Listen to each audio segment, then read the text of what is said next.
Hey, good morning, everybody. Happy Sunday to you.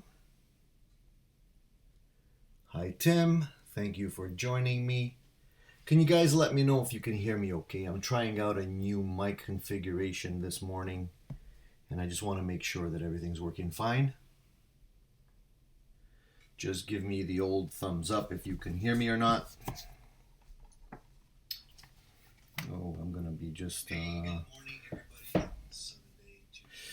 what do I have happening here? Yeah. It's early Sunday morning, 10 o'clock. Thank you for joining me for another live streaming event. I'm glad you guys wake up nice and early on Sunday just to spend some time with little old me. I really appreciate it. I hope you guys are all doing well this morning. Could somebody give me a thumbs up if you can hear me okay? All right, Tim, thank you. Thank you for letting me know everything sounds good on your end. So, it's been a crazy week for me. I hope you guys have been enjoying your time away from YouTube and doing the regular day-to-day thing. So I wanted to talk about a couple of things this morning, and there's a couple of new things that are that I've been thinking about when making my videos, and I just wanted to share it with you guys and see what you guys thought. First of all, I wanted to talk about music, practicing, theory, and just getting the most out of your time when you're playing. Now, I don't know how many of you guys out there are actually, full-time playing musicians, or if you're just hobbyists that like to tinker. So I wanted to ask you guys basically what you consider your skill level. If it's beginner, intermediate, advanced, just to get an idea of where you guys are in terms of playing. I know a lot of us like to watch YouTube videos. I spend maybe way too much time watching YouTube videos and just getting absorbed and just maybe sidetracked is the right word, by going to YouTube and looking at some videos on gear and playing and technique and theory. There's a lot of great places out there to actually learn how to play. But I don't know if YouTube is the best place for it, just because it's very easy to get absorbed in the actual links going from one video to another. You tend to get sidetracked, and before you know it, you're looking at some completely different type of videos, and it's really a distracting place to learn how to play. So I think that there's probably some better ways of doing it. But again, I just wanted to get an idea of what you guys consider your skill level. For me, I've been playing for quite a long time. I've been playing, I think, since I was 13 years old. But the thing with me is that I really never stuck with a good music teacher. And I think getting yourself an actual teacher, one-on-one lessons are probably the best way to go in terms of learning how to play an instrument. However, it requires a lot of time, dedication, and practice, and sometimes we don't have that and we get sidetracked with our day-to-day life, especially as you get older and you have a family and children, you get caught up in your work, so you don't have that much time to put into your practicing. As you guys probably noticed, I'm putting out some quick lick lessons on my YouTube channel, and that's basically for me and mostly for my son, because I wanted to be able to provide him with some regular weekly lessons that he can practice on. He wants to learn how to play guitar. He's a teenager, and I do one-on-one lessons with him, but I find that he takes a long time to actually play the stuff that I give him, because it's not number one priority in his mind. So he'll dabble from time to time, but he doesn't spend enough structured time on his lesson. So what I'm going to tell you today applies to him and also to you guys if you're beginner players or even intermediate. Actually, even if you're advanced, it can also apply. So a couple of these theories. So one of the things I want to say is that you have to be consistent in your practicing, and that's something that takes dedication because it's hard to get rigid with yourself to be able to say, look, I'm going to set aside 30 minutes to 45 minutes a day or every other day or once a week or whatever you can swing, but it has to be consistent and say that time is for me and I'm going to focus on my playing and my practicing so I can get better.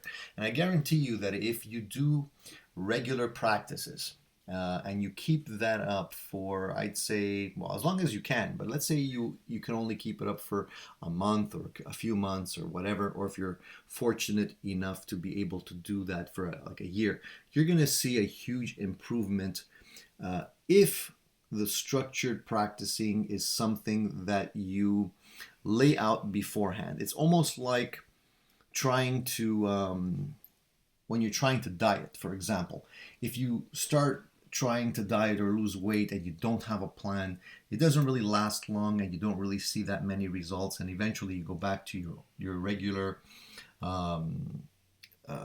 playing habits or bad habits, right?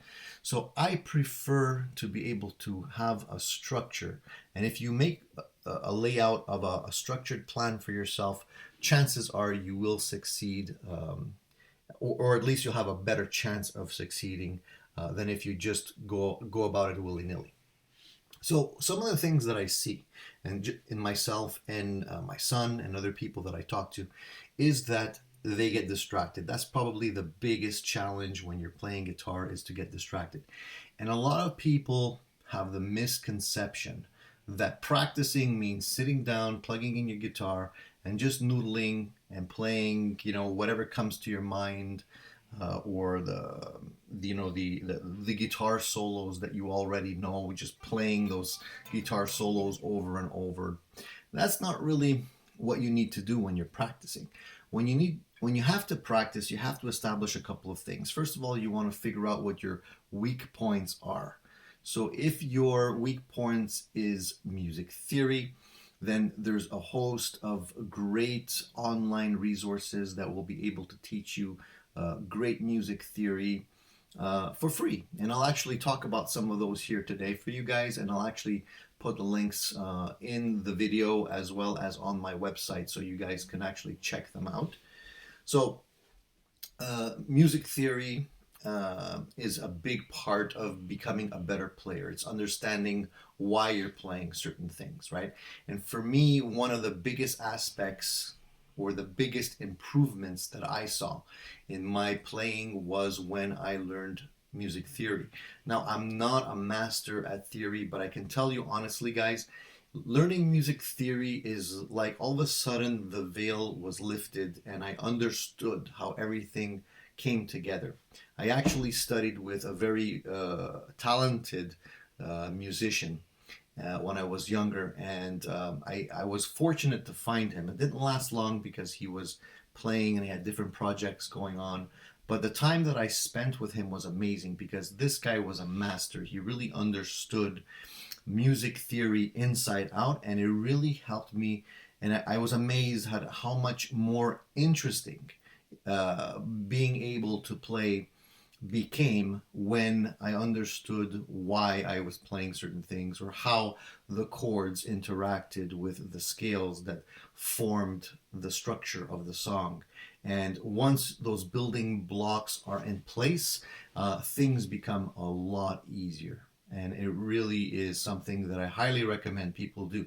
Unfortunately, a lot of people don't go past finger exercises and learning a few chords and a few scales and maybe a couple of solos, and they stop there. And really, guys, you want to go further than that and really spend some time understanding the theory of music. It really makes a huge impact to your playing. So if you can get your hands on maybe some good books or resources like the links I'm going to share with you guys in a few minutes, that is a great starting point. Now, not all of us can afford to take music lessons at Berkeley or college. They're very expensive, and you know, good teachers get paid well. So if you can start off that effort yourself online, it's definitely a good way to go about it. Now, the other thing I wanted to say is when you're practicing, the idea would be the tips I have, okay, first of all, is you want to be able to practice the things, mainly the things that you're not good at. And that's where it becomes a bummer for a lot of people, because some people don't like to spend time doing things that they're not good at. They like to spend time on things that they actually enjoy. And so a lot of times you'll end up playing songs that you know and solos that you know and finger exercises that you can do easily. But I would say if you can structure your 30 minutes or 45-minute lesson into a few different parts, one would be a warm up, the other would be singing what you're playing. That has a big impact as well. Just being able to pluck a note and sing it. La, la, la, la, la, la, la. Just sing what you're playing. I know it feels corny, and not a lot of people like to do it, but I believe that if you can sing what you're playing, it builds a relationship in your mind between your fingers and your brain, and it really makes it a lot easier to visualize what you're playing on your fretboard. And it also helps your ear, because when you're singing what you're playing, you're actually paying attention and you're listening more to what you're playing as opposed to just playing it. I find that being able to listen to what you're playing is not obvious. A lot of people say, well, yeah, of course, I'm playing, right? So I hear what I'm playing it, right? But there's a difference between like hearing and listening, right? It's like saying, I looked, but I didn't see. It was there all along, but I never realized it. It's the same thing with your ears. So you have to really actively listen to what you're playing. That for me is a big aspect, and I notice that when I'm playing with a band, for example, a lot of people are not listening to what they're playing. They're playing, but they're not paying attention to what the song needs. They're just noodling and playing over stuff, and it really becomes a hindrance more than anything else. A good musician will listen, probably a larger part of the time, will listen as opposed to just playing. It's important. It's like having a conversation. You really need to understand what the conversation is before you can respond. Otherwise, you can always throw out a response, but it's not going to be appropriate. So, do you guys follow me so far? Does this make sense to you? I hope it does, because really I want to share a couple of things, and these are quite important things that I've learned over time. And I think it will help you guys as well. I want to try and focus more on my playing myself. So I'm trying to, give that back to you guys so that we can encourage each other and not just spend time, watching videos of just gear videos are great. I enjoy gear videos as much as everyone else, but I think at a certain point you have to spend time learning how to play your instrument. Speaking of instruments, guys, right now I'm just playing around with my Strat. This is a 60s reissue Strat made in Mexico. It's a great guitar. I love the neck on this thing. Absolutely love the neck. It's a little bit beefier, and it has beautiful sustain. I don't know if you can hear that.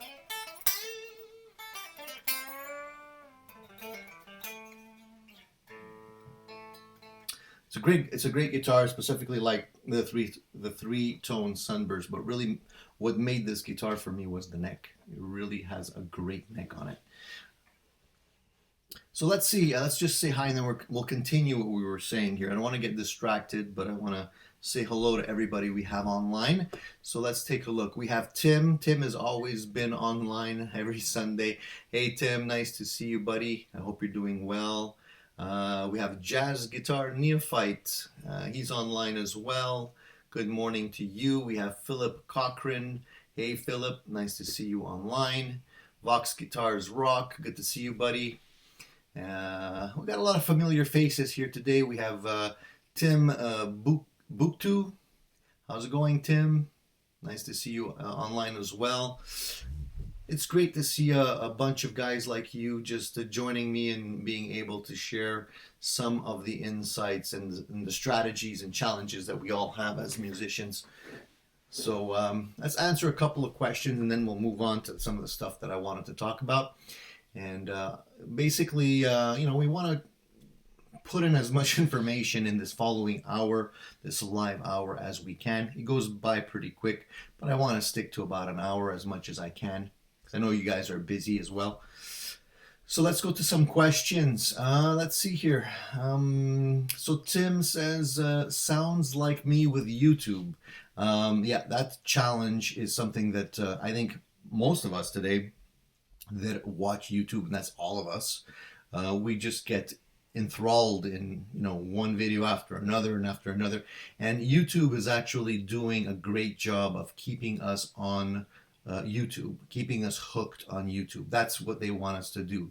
They don't want us to click off YouTube and go somewhere else, so they really have structured the way that they're presenting the information to consumers so that they stay online as much as possible and as long as possible. And if they could entice you with a link to another video that has probably nothing to do with what you were originally watching, but something that you are interested in, they will give it to you and you will be sidetracked.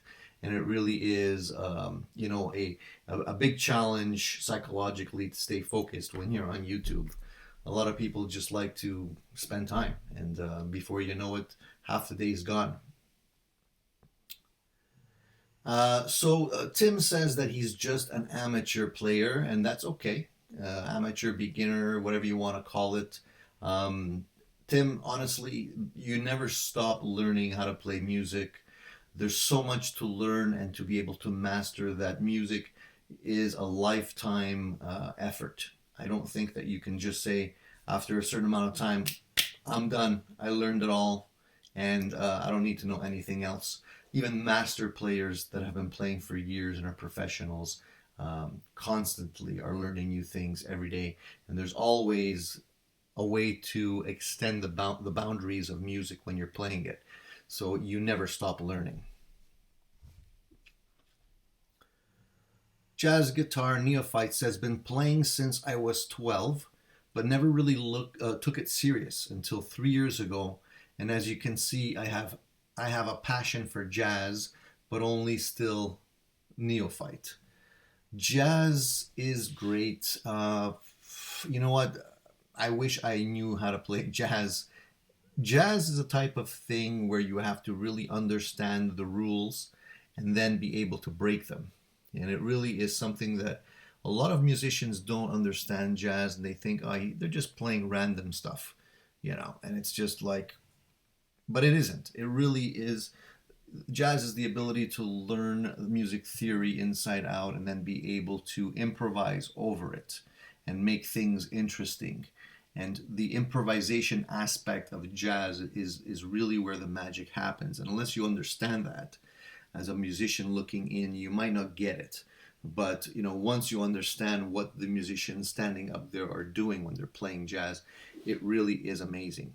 For me, one of the musicians that was a big influence on me and really taught me to think outside the box was Frank Zappa, and that's just because his musical style was so out there that a lot of people either love Frank Zappa or hate Frank Zappa, and most of the time, if they're the people that hate Frank Zappa, it's probably because they don't understand what he's doing and what they're playing. And I guess the aspect of the comedy aspect with the lyrics with the Frank Zappa music was also something that a lot of people don't understand and they get turned off by it. But if you just open up your mind to be able to listen to the music and accept it the way it is, you find out that the guy was a master, and the musicians that he plays with are amazing musicians, and he mixes everything from country, jazz, rock, fusion into one big smorgasbord of music, and it's amazing to listen to. It really is. You can pick up so much from Frank Zappa and his musicians. For me, I was always attracted most by the type of music that I don't know how to play. If it's challenging for me to play, I usually like it. It usually keeps my attention longer.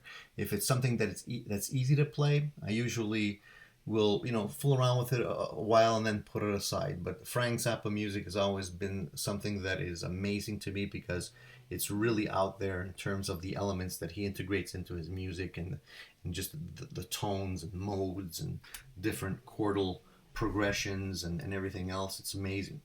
So that has always been something that has been a big influence on me. What else do we have here in terms of questions? Fox Guitars Rock says, I've been playing over 40 years off and on. Sounds more like 40 minutes. Okay, that's cool. It made me laugh there. I think it's also the fact of maybe it's not how long you've been playing, but how you've been playing during those 40 years. As long as you enjoy it. I mean, music is a great pastime and passion for a lot of people. So it's whether you really get serious about it or not, it's always a good thing to be able to say that you've been playing and really enjoying your instrument for that long.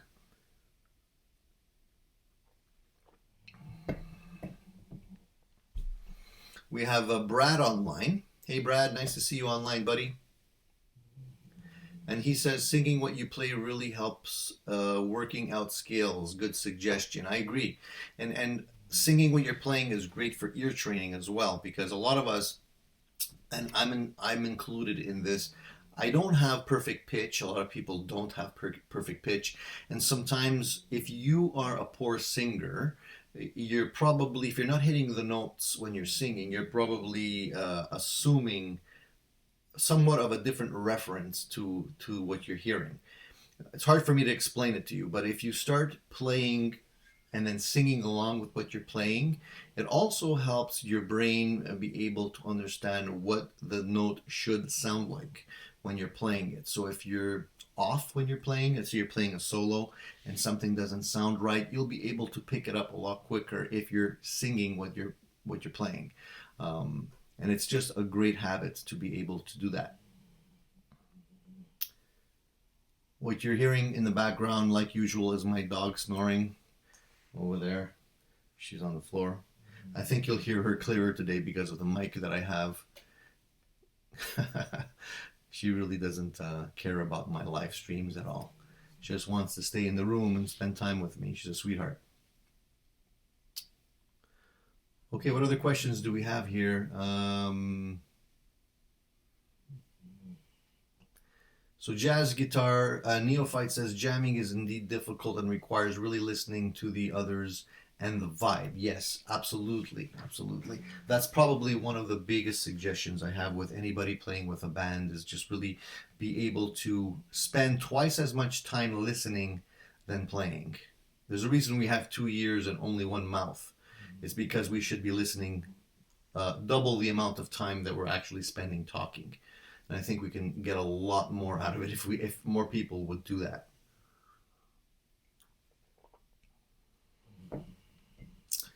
So basically, going back to some of the tips, I'll answer some more of your questions here in a minute. I see you guys have a lot of questions, so I'll get back to that. But I just wanted to just finish the idea about how to establish a good practice routine.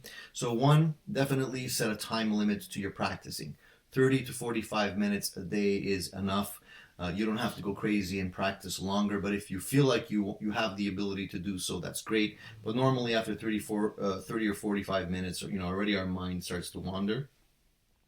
Play something new every day. So in other words, take a piece of music, take a new scale or a new song, something that you haven't played before, and practice that. A new style is always great. So if you're playing rock or heavy metal, take something that's in the country realm, or jazz, or folk, or something that you wouldn't normally play, and just expand your horizons. By doing that, you could take that information, that style, and integrate it into your playing in ways that you never probably thought of. Getting phrases from different types of music is a great way of doing it, and it opens up a lot of possibilities into expanding the way you play, and just making it more fresh and interesting for everyone. it's easy to get into the same old licks, the same old style of playing. But really, the musicians that really intrigue us are the people that surprise us and play music in a different way that we didn't expect. And that's the only way to do that, is to explore other types of music. So play something new every day. Try to come up with a new lick. And that's something I've been doing with the lick of the week that I've been working on for my video channel. So try and come up with a new lick. Play something. Take an idea that you've heard on a particular song that you liked, and change it around and make it your own. And that is musical identity. Musical identity is what we're all striving to do. It's easy to be a copycat and to say, I want to sound like David Gilmour. I want to sound like Eddie Van Halen or Jimi Hendrix. But take an element from those players and make it your own. Just take a little, Jimi Hendrix has beautiful little licks that he plays all the time. So take something like that and just modify it, turn it around a little bit and integrate it into a different style, a different rhythm, syncopated, or, just analyze it and make it your own. And that's a great exercise. And the other thing that I can say would be a huge advantage, and something that I try to do, is try to record yourself. And that goes back to the idea of listening to what you're playing. A lot of people think they play better than they do when they don't listen back to their recording of what they're playing. It's kind of like when you're, when you're looking at, how can I say this? When you hear yourself, your voice recorded for the first time, it sounds weird, doesn't it? When we're kids and we're playing around with the tape recorders, at least tape recorders they had when I was young. But if you listen to yourself, the recorded voice never sounds the same as it does when you're hearing yourself live. And it's kind of the same with your playing. When you play your guitar, and if you don't listen back, you don't realize where you're underbending, or you flubbed the note, or that phrase didn't sound as smooth as it could have. And it really makes a big difference to record it and then to listen back to it. And then you really do catch the errors. And keep those tapes, because then they're not really tapes, keep those recordings, because then what ends up happening is you build up a library, and if you go back to the early ones, you really see how you've improved, and you could be playing those same licks and rhythm elements, and you'd say, shit man, I used to miss that all the time, that lick, and now I can play it effortlessly, or it really flows now, or I could really jump from that chord to that little lick to that little solo part nice and seamlessly, where it used to sound choppy before. These are all little things that you can do that don't take time out of the effort. You just take your phone, get a little recording app, record your lesson and yourself playing, and just keep them. And just put them in a directory somewhere, and then go back to them. And you'll see how much you've improved. And it will also encourage you to keep it up, So that's another thing. How are we doing on time? It's almost 10:30. Okay. The other thing I wanted to share is one thing that's helped me a lot is work on the rhythm aspect of your playing. A lot of, especially guitarists, are really guilty of doing this. What they'll do is they'll spend time playing licks and solos, but they won't spend time on the rhythm aspect, developing the rhythm in their playing. And honestly, if you don't have rhythm, it's very hard to play a solo properly. It's very hard to make it smooth, to make it flow, and to actually just make it vibe. Because once you have rhythm, you'll see that things just automatically flow when you're playing. And developing rhythm is not easy, because you have to think like a drummer. One of the things that helped me a lot was I took drum lessons very early on, and I'm not a great drummer or anything like that, but it really opened up my ear to listen to the rhythm aspects of my playing. And I find that once you have that, it really does help a lot.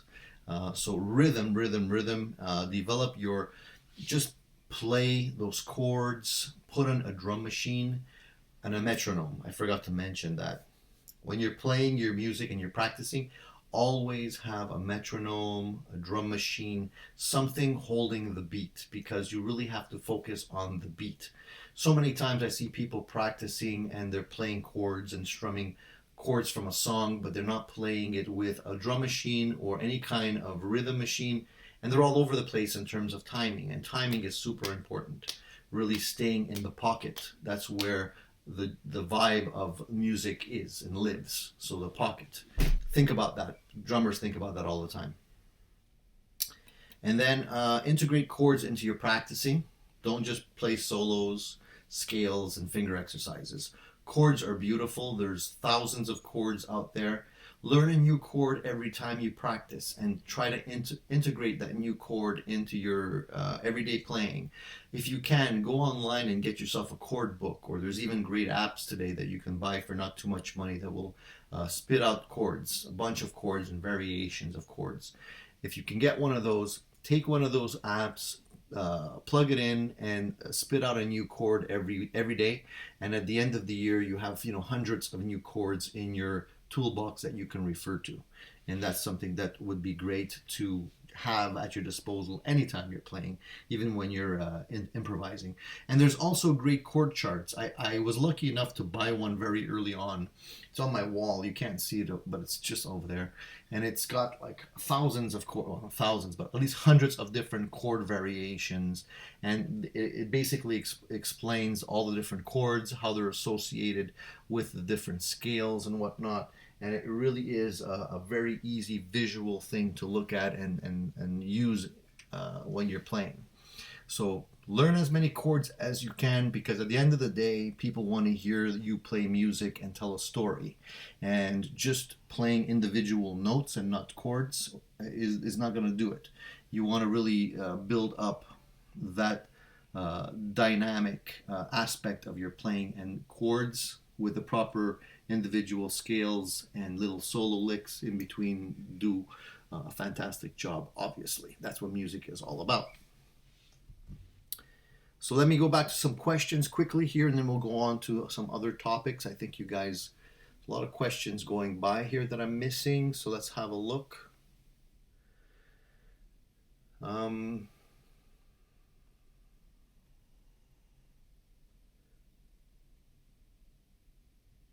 And basically, it comes down to building good practice habits. Tim says, need to watch less, play more. Well, watching less is not necessarily, watching is not necessarily a bad thing, but grabbing some good ideas out of what you're watching and applying them is what you really want to be doing.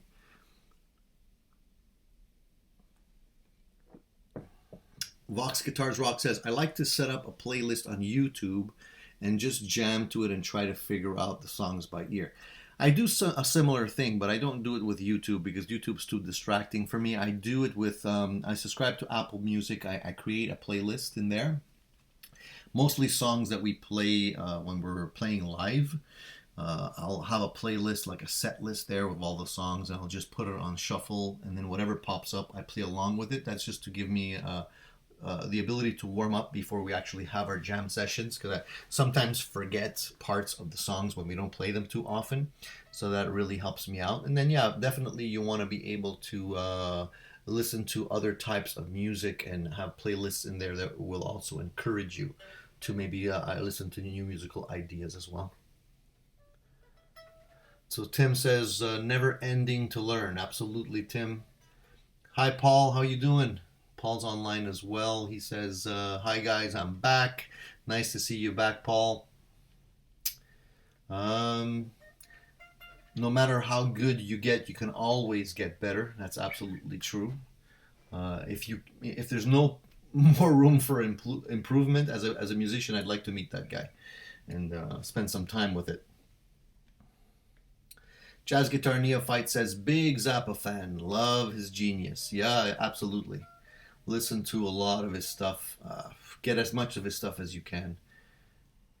Bass Effects 101, my old buddy, how you doing? Hope everything's good. Big shout out to him and his channel as well. He's got a bass channel that is focusing on bass players mostly, and he goes over effects and different types of information that will be very helpful for bassists. So if there's any bassists in the house, check out Bass Effects 101 channel, and I'm sure you'll be hooked on his content as well. Brad says, music is like learning to read and writing words. If you don't understand how each letter works and sounds with others, you'll never understand how to express what you want to say musically, and that's absolutely true. Music is an art form, just like poetry is an art form, writing is an art form, painting is an art form, and basically it is an expression of your inner self. And there's no real, I mean, there are guidelines as far as what theory is that evolves around music, but there's even those ideas are expanding every day, and there's new things. Just like in the vocabulary, there's new words being introduced every day that we integrate into our normal communication. It's the same for music, man. You learn new things, people come out there and they do things that break the rules, and all of a sudden those are new rules, that you can do, and it just expand things by quite a bit. It just grows and keeps on growing and evolving. That's what's so great about music.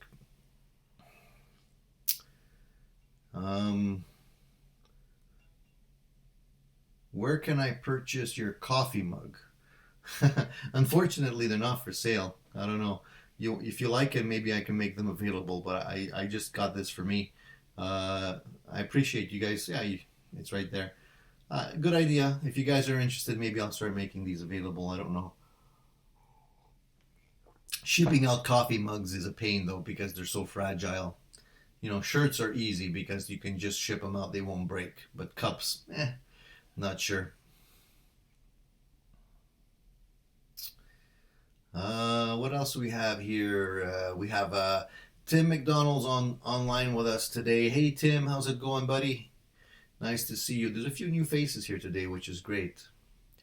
Just to remind everybody that's online right now, I try to do these live sessions every Sunday. Sunday morning is the time slot that I have free most of the time, where the house is quiet. And so if you tune in and schedule a reminder for Sunday mornings, that's when you can usually find me here if you enjoy the content and the stuff that we're talking about. So Paulo's online, and Paulo says, how many hours do you recommend for practice? And thanks, you're great. Paul, thank you. Thank you very much, Paulo. I'm not great. I try my best, buddy. There's a lot of things that I can't do, but I try and share, I guess, more of the aspects of encouragement than anything else. I love to see other musicians being encouraged. And if we can all encourage each other to play and practice more, I think that's a great thing. How many hours can you recommend practicing? That's up to you, man. If you can swing, a good quality practice time, if you can do it an hour, 2 hours, 3 hours, it's up to you. It really is a question of understanding when you're wasting time, because after a while you're not focused anymore, and it's not even worth spending that time anymore. So if you can stay focused for a longer period of time, fantastic. But my answer to that question is however long you can stay focused. That's how long you could be practicing, if you get my drift. X to Mars. I always hear the super players talk about how they play like 12 hours a day. Yeah, look, I have buddies that when they were younger, they would be practicing 6 to 8 hours a day, and they're fantastic players. I think really it comes down to the old saying that you have to put in 20,000 hours to become a master at something. So really, if you're putting in 12 hours a day, you'll get there quicker. But do you really need to put in that much time? If you can, fantastic. But 12 hours, that's a lot of time. That means you're not doing anything else but playing.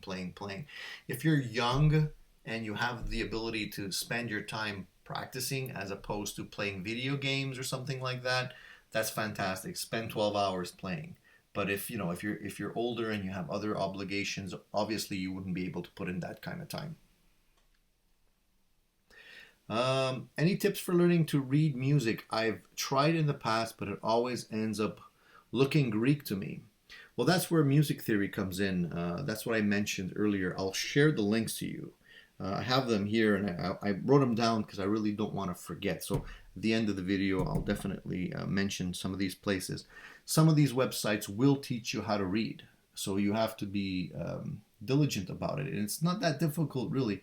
I learned how to read music. I'm not fluent enough to be able to say I could take something and play it off the bat the first crack. I used to be able to do that a little easier, but I kind of stopped. And of course, using tabs. Tabs to me are a double-edged sword, because you end up relying on, things that don't help you develop your reading capabilities. Timing is super important when you want to learn how to read, so you need to understand music division, you need to understand timing, and then the rest is not that complicated. It really is just, a few notes that get repeated over the fretboard. The important thing about reading to me is being able to play what you're reading in different positions of the fretboard. So beginners tend to stay here, and then as you get advanced, you can move all over the fretboard and play what you're reading in different positions.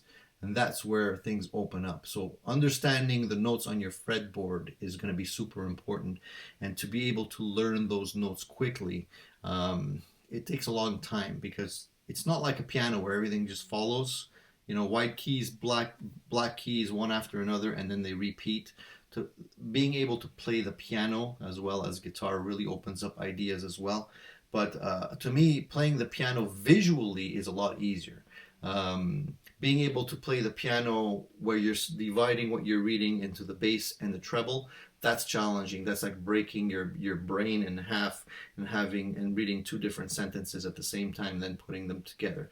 That's a real challenge. But learning the notes on a keyboard, for example, is an easy way to also understand the theory behind the tone, semitone, the intervals and whatnot, and building up a chord. It's a lot more visual on a piano.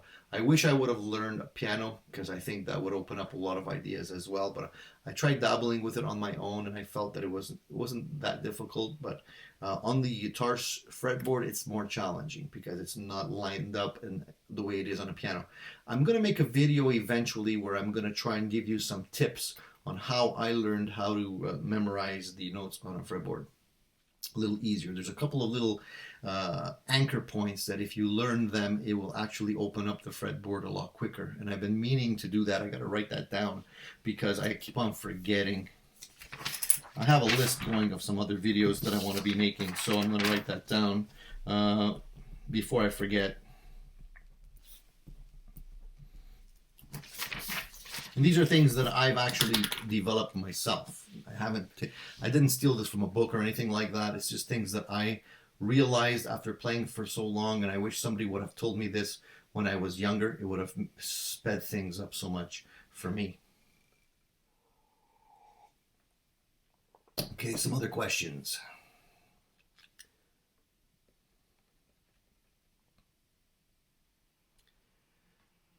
We have Russell in the house as well. Hey Russell, nice to see you, buddy. He says, good morning. Great advice about managing your practice time, especially for us old heads who have other life responsibilities. You got to sneak away, man. That's what you got to do. You got to sneak away, maybe take a sick day here and there and just spend time doing it. Bass Effects 101 says, also mix it. I think he's referring to the idea of recording what you're playing and then mixing it, I guess, in your software. You can definitely do that, and it'll definitely help your ear in terms of how to make something sound good. But when it comes to practicing, I like to keep it simple because I don't want to get distracted with other things and just focus on the playing. Paul says jazz has so many rules that once you are very skilled with it, the average player can hear how the rules and find it's too painful to break. Fact. Hendrix played, etc. were big. If it sounds good, it is. Yeah, if it sounds good, it is, definitely. You know what? Jazz, to me, is, if you learn jazz, it's like you can understand where the mistakes are happening. You can hear them. It's almost like I'll give you this example, okay? And this might sound silly, but you might understand where I'm going with this. I like to play pool, and I've been playing pool for a while, and I play pool with my son, who's a more recent pool player than I am, right? So I've been playing for longer, and when we play, I let him take the shots. I don't say anything, but as he sets up his shots, I can already see where he's making the mistakes. I can see, where his position is off. I can see if he's hitting the cue ball not at the right place. I can see if he's too far, if his stick and the way he's holding his stick is, the stance is too far away and he's going to miss his shot. Even before he takes the shot, I can tell you if he's going to pocket it or miss it. And it's the same for music. And it's like the jazz players can stand back and listen to a guy play, and they understand, okay, this is the chord progression. This is the key that they're playing in. This is where he can go, in terms of the next chord. This is his options. This is what he's chosen to do. And they can see, like, okay, he's staying in that particular chord, or, he's not syncopating it, or he's, so you can definitely get a lot from jazz, and music theory in general is like that. When you're the only disadvantage, or not really a disadvantage, but it's just the type of thing that if you understand music theory, when you listen to music, you tend to listen to it in a different way. You tend to listen to different aspects of the music, and it's you can't help but analyze what's happening. But it's not a bad thing, it really isn't. Anarests in the house. Nice to see you, buddy. He says, how you doing? I'm doing great. He's all the way in Mexico. Lucky man. Mexico, it must be wonderful. We just got a snowstorm here a couple of days ago, so we're a far cry from Mexico. I'd love to be in Mexico right now. Vox Guitar says, listening to styles I don't necessarily like always opens up creative doors for me. Yeah, absolutely. Definitely. It just, gives you a different aspect of what you can be listening to and what you can be doing that you haven't maybe experimented with before. Brad says, using a looper is a great way to hear how you sound in real time. Absolutely. That's true. That's a great way of doing it also. If you have a looper, playing with a looper, playing a chord progression, and being able to improvise over those loops is a great way of building up your chops as well, and very fast. We have some great technology available to us right now that we can take full advantage of. And we didn't have this back in the day when I was younger. I didn't have loopers, and I didn't have tabs, and I didn't have YouTube, and I'd be dropping the needle on my records and just listening to be able to play the songs and copy what I was hearing. So it really helped develop the ear. Today we rely a lot on like tabs and stuff that's already out there, and watching the guy on YouTube show you exactly how to play it. But it's great to develop your ear, and you should definitely try to spend time doing stuff like that.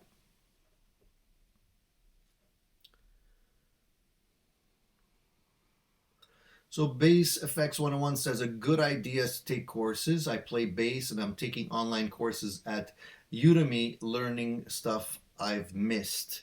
Yeah, and Udemy is, do I have that on my list? I don't have that on my list, but I'm going to check it out. There's a couple of other ones that we might as well talk about that now. Okay, since we basically have that discussion, we're having that discussion right now. So these are the places that I would recommend checking out if you want to learn music theory, right? If you don't have a pen or paper, don't worry about it. I'll put links in the description of this video in a couple of minutes after it goes live. So a couple of places. There's musictheory.net, great website. There's 8notes.com, which provides great information and also allows you to print the actual lessons, so you can take them with you, put them in a binder, and refer to them later. There's Theoria, which is great for learning theory. It also allows you to listen to audio recordings of the lessons and allows you to expand on what you're doing and hearing. There's tonesavvy.com, which is a terrific interactive website and has lessons and quizzes at the end of the lessons. So you can actually make sure you understand what you're reading and what you're trying to learn. We have Yale Music Theory course, which is, everybody knows Yale. Well, they provide an online music course that you can take advantage of. There's Coursera.com, which has over 22 hours of music theory that you can complete. And there's Berkeley Music. Everybody knows Berkeley, right? They have some free lessons online. Not everything is free, but they do have 12 weeks of free music theory courses available on their website that you can check out as well. So those are great, a couple of great websites that you can use. There's more, of course, but a lot of the music theory that you'll see on one website will be explained in a different way on another website. So if you're having trouble grasping, you can always cross-reference and compare notes, and that way you'll be able to eventually understand it if you're having trouble. Sometimes it's just explained better on one site as opposed to another. But you definitely have a lot of hours worth of online courses there. And it's great to see that these resources are available. I'll also put these links on my website, by the way. Just want to mention it right now. So if you haven't checked out www.addictedtogear.com, I put the videos that I have on YouTube there, and I also have some blogs on some discussions and stuff like that. And there's a resource section at in the menu where you can see a bunch of resources to a whole bunch of stuff, including guitar manufacturers, where you can get parts, where you can get different things, aspects of reviews that I've done, and I have my links to manufacturers and suppliers there. And I'll also include the links to the best places to learn music theory there. So you'll be able to have all the links in that resource right at your fingertips, okay? So what else do we have here? Phil says, I'm left-handed but play guitar right-handed. I always felt it gave me a bit of an advantage. You know what? My son is a southpaw. And I never quite understood. I feel bad for the guy a little bit because, my son has the ability to play any of my guitars if he was right-handed, but he's left-handed. But the thing is, he's starting to learn how to play the guitar right-handed. He's using my guitars. So it's weird that he's a southpaw, but he's trying to learn on my guitars, which, I'm right-handed, he's left-handed. So I don't know if that is something that's hampering him or it will, I guess, help him in the long run. I'm not really sure at this point, but he seems to be doing it. So I don't know. It's interesting, isn't it? Why do you say it's giving you an advantage? I'm just wondering, why would that be an advantage to me? If I would try to play the guitar left-handed, I'd feel like crippled. I wouldn't be able to do it. I could just imagine him trying to do it. I don't know. Whoa. Oh, I'm starting to relic my guitar early. Okay. What else, guys? We're running out of time. We're already at 10:53. A few more minutes. Philip says, any luck with finding a small tube amp? Small tube amps. You know what, Philip? I'm going to suggest something here. If you don't want to spend that much money. I know that Harley Benton just mentioned that they were releasing a small tube amp. It's a 15-watt amp. And I saw a video recently on YouTube where they were playing it and it sounded good. It's tube. It doesn't seem to be very expensive. It's light. It has a 12-inch made by Celestion speaker in it. And, if you're looking for something that's not too expensive and is tube, you should check that one out.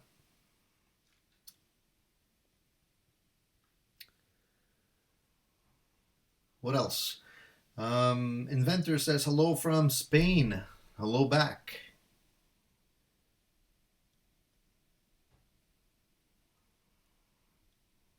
Inventor says, none of those music theory websites know how many chords exist, so it's a waste of time. They're ignorant. I don't know about that, man. I mean, it's a waste of time. if you're getting something out of it, then definitely it's not a waste of time. But I guess everybody sees things differently, right? Um,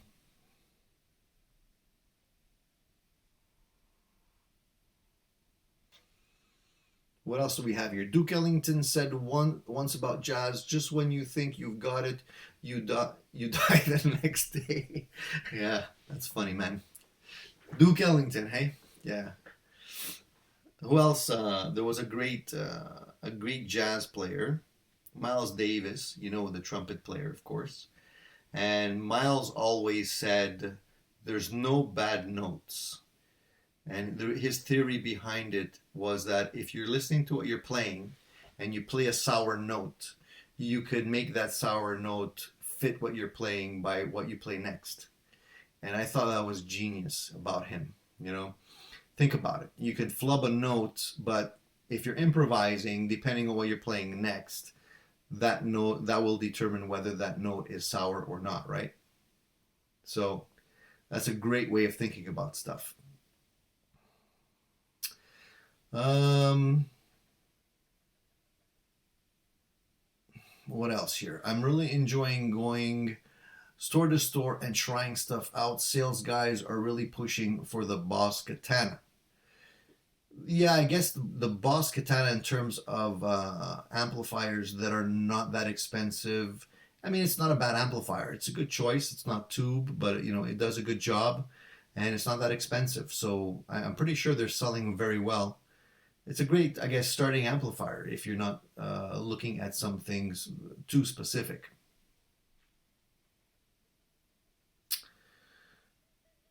Lazy Bob, 1, 2, 3, 4. Good morning, buddy. You've joined us a little late in the game. We're starting to wrap it up here, but thank you for joining. I guess you can watch the recording of the session today once I put it online. What else? Yeah, Vox Guitar says Katana sounds great, but it's not tubey. Yeah, it's not tubey because there's no tubes in it. It's transistor, right? But I mean, why does it have to be tubey?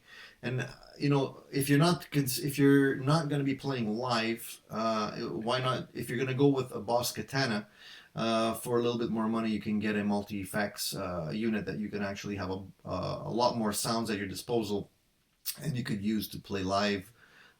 If you plug into a PA, and you can also listen to with headphones when you're practicing, so you don't disturb anybody. Just a suggestion. Paul says someone like Hendrix, 100 times bigger than any jazz guitarist, because he presents you with art. Modern jazz players give you music technology. They are terrible architects, but skilled bricklayers. All right, that's an interesting way of looking at it. Uh, hmm. Phil says the right hand just picks and strums, the left does the complex fingering. That's why I think it's an advantage. Could be. I mean, it could very well be. I never thought about that. It's true that I can't write with my left hand, and my left hand is what I'm using to work the magic on my fretboard. So it would make sense that maybe if I would work the magic the other way around, I'd have a little bit more dexterity.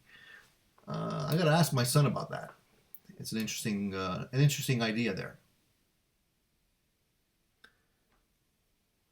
Vox Guitar says, I think it is an advantage as well, Phil. I could use my pinky finger for fretting from day one. That's true. The pinky finger is the weak one. The weak one in the bunch. What else do we have here? The Gospel of Mark. Welcome online, buddy.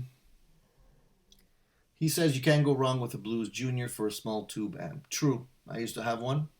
It's a great amplifier. Works very well. You can also get a Hot Rod Deluxe. They're around the same type of amplifier. And you grab them used, as you mentioned, and they're not that expensive. Absolutely.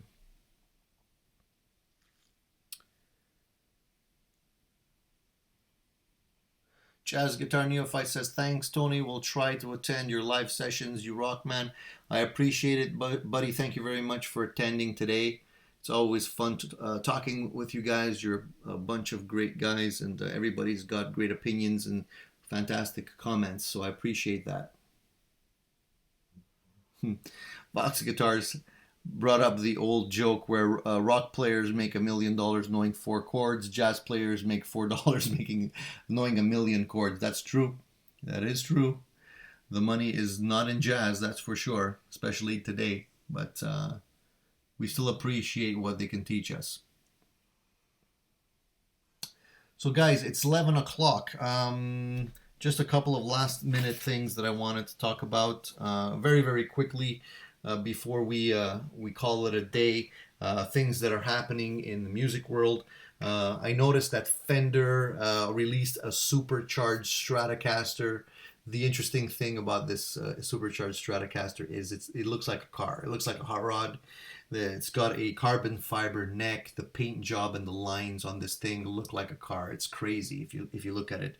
The pickups are under a plastic thing that look like, you know, the window of a car. It's pretty nuts, but I really don't understand why they would be doing this other than bragging rights and to show people, you know, how great their custom shop is. I don't even think they're probably selling it. It's probably just like a window item that they're going to be having when they go on tour somewhere, just to be able to show people.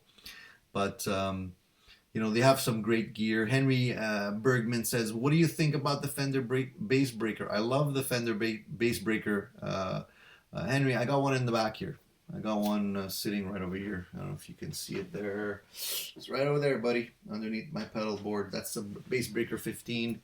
I really like the 30R. I've been definitely eyeing that one, and I'm going to probably snag it if I can find one used somewhere. Great amplifiers. What else? G&L Guitars. G&L Guitars is the spin-off of Fender.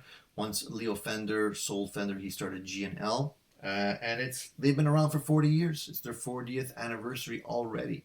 Can't believe how time flies, man. 40 years. Anyways, they're releasing some limited edition guitars, which I think you guys should definitely take a look at. G&L guitars are great. I've had a couple. I've had a beautiful Strat, and I had a nice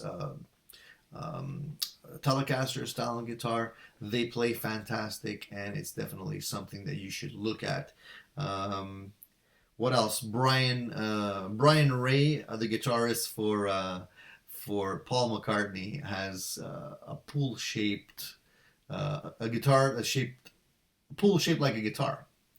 And I read an article recently about this, and it's pretty funny. It's shaped like a Les Paul. He calls it a Les Pool, and he has the headstock is the equivalent of the what do you call that? Like a spa, right? One of the little where you can just like sit there and the bubbles make you relax. Well, the head stock part of the pool is that, and he's got the tiles at the bottom, and it's written in the Les Paul script, and it says Les Pool. So I wonder if Gibson's going to be on his ass about the getting permission to use that. Maybe they're going to sue him for his pool looking too much like a Les Paul. But in his defense, he said he's had issues with cracks over the years appearing in this pool, so I guess the quality control there is not that great either. I thought that was a funny story. Anyways, I just wanted to share that with you guys. And what else? Ernie Ball. They're releasing some flat ribbon cables for pedal boards. They're, instead of being round, they're flat, and they I guess try to make the space on your pedal board more efficient. I'm going to try and get my hands on some of these and review them for you guys and see if they're actually worth the money. They're not actually too expensive, but I'm just curious whether or not they would actually save you space on your pedal board or not. Zen Monster's online. Hi, Zen Monster. He says, I bought an Epiphone Les Paul Classic that has a natural back bow in the neck when the truss rod is slack. Is this okay, and will it sort itself out over time? Natural back bow. Well, you know, if it works well when the truss rod is adjusted, it should not be an issue, because you don't necessarily need to keep the truss rod slack. However, depends on what kind of environment you're in. If it's too dry or too humid, you know, as long as you have enough play in the truss rod adjustment, once it is adjusted, then you should be fine. If you're adjusting it and it's still not enough, that could be an issue. In any case, if you just bought it recently, maybe you can return it and find yourself another one that isn't that does not have this issue, just to be on the safe side. But if it's too late for that, then again, you should be fine if you have enough play in the truss rod, and if the truss rod works well.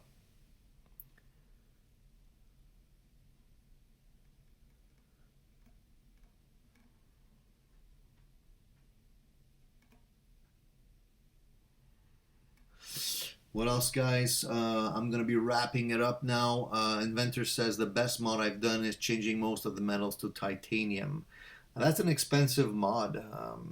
I guess if you really feel the difference when you're playing that, then it's great. Some people claim they don't like the sound of titanium. A lot of people will change their the bridge saddles to something like stainless steel, brass, titanium, or whatnot. But it does change the sound. Some people like it, some people don't. Some people some people think it makes it sound too pingy. It's the same with stainless steel frets. Some people like the sound of the stainless steel frets. I definitely feel that stainless steel frets make the guitar sound brighter.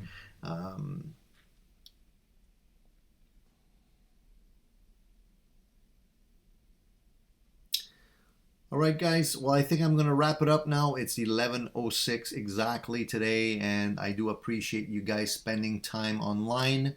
I hope you guys will join me again next Sunday. We'll do it again, and we'll chit-chat some more about all this great stuff. I appreciate all you guys spending some time with me here today. If you guys enjoy the videos, please give me a thumbs up. If you haven't already told your friends about it, please spread the word. That helps me a lot. I can see that every time I do one of these live sessions, there's more and more people online, which is great. And I like to see that trend continuing. So stay tuned. I have some great videos lined up for you this week, and pay attention to that. There'll also be some more lick of the week video lessons coming up for you guys that are interested in that. All right. Thank you very much once again. Have a great rest of the afternoon. Stay safe, stay tuned, and keep rocking, guys. See you soon.